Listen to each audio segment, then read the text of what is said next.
తొలగెను నా పాపమనే పేదరికం, విలువనే పెంచెను నా యేసుక్రీస్తు త్యాగం. పరిశుద్ధతను ఐశ్వర్యం, కృప ద్వారా ఇక నా సొంతం.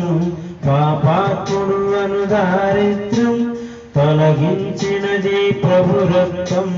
నేను ధనవంతుడను, క్రీస్తునందు కడుగబడ్డాను, ఇకపై పాపిని కాను, కృప ద్వారా రక్షణ పొందాను.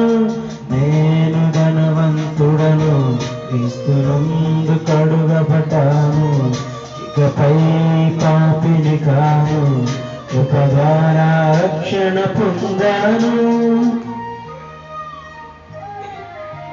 సిలువలో తొలగెను నా పాపమే